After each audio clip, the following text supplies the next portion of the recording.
I guess I might as well talk and explain what I'm doing here. I'm working on a pattern, and right now I'm using the spot healing brush, which is Command J. This is Photoshop.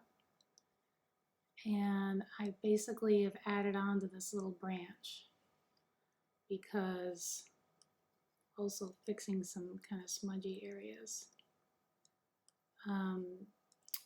I needed this branch to go a bit longer in this empty space. So what I did is I used the wand selection tool, quick selection tool, selected a part of the branch, copied it to a new layer,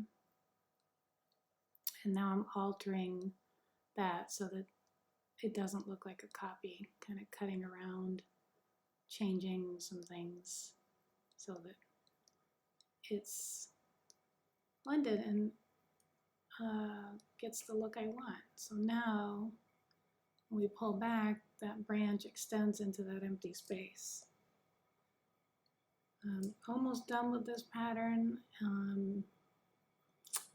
What I'm looking for now, are there any really big empty spaces? I want some flowing because these are very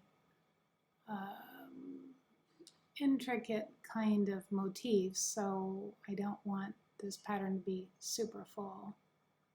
I'm just looking for any final touches right now. I think I'm pretty much done with this one. Looking through to see if there are any bits that need to be erased.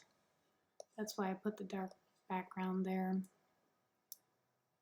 I turn my eraser on, which is E, and look for tiny bits that you probably can't even see, but they're from all the trimming. And this whole thing came from one of my bouquets called Summer Splendor. And I like basically deconstructing the bouquet and leaving, at least this is what I'm playing with now, leaving some of the outline. You see the outline of the pieces. It takes a long, oh, here's a lot of cleanup. See these little dots? Using the eraser tool. I don't know, I think I've worked on this one 4 or 5, no, more hours. I was gonna say that was just putting it together. Cutting all the pieces out and cleaning them up individually took, I don't know, probably another 4 hours. But it's just, I enjoy it. It's not something that I have time for always, because it is so time consuming. But then what I can do is, whoops, there's a little bit.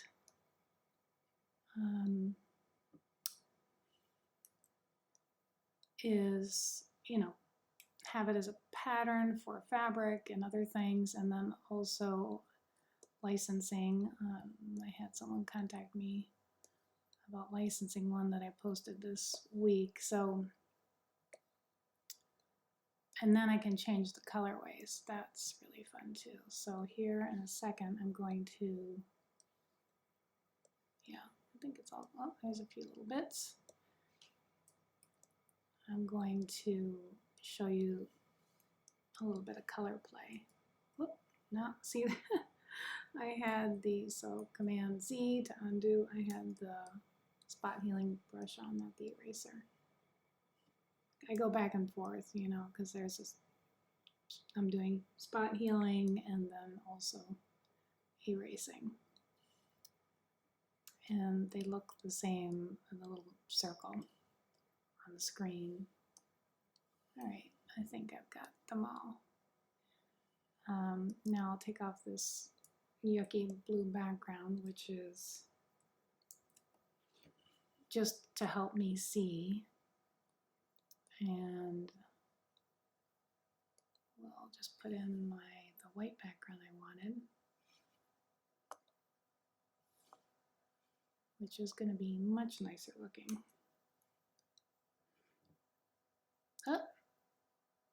Yellow's not what I wanted. I have to go over here and put the color I wanted on top of my little, there we go. This is a white that I just named it Trend White because it's, you know, in the trend colors for 2022, but basically it's a nice white that's not too stark. Okay, so now this is ready. This is the pattern. I had done a screenshot of it before, but I wanted to make some adjustments to it. So this will be better. This was a test pattern, and what I found is there was too much space here. So that's one of the things I worked on, too much space here. You know, when I do a pattern, I don't want it to look like you can kind of see where it connected loosely. So now when I put this one together, that's gonna fix that problem because I did quite a few things to modify it. Anyway, that's just a little bit of fun on my process for these patterns from my paintings. Hope you enjoyed.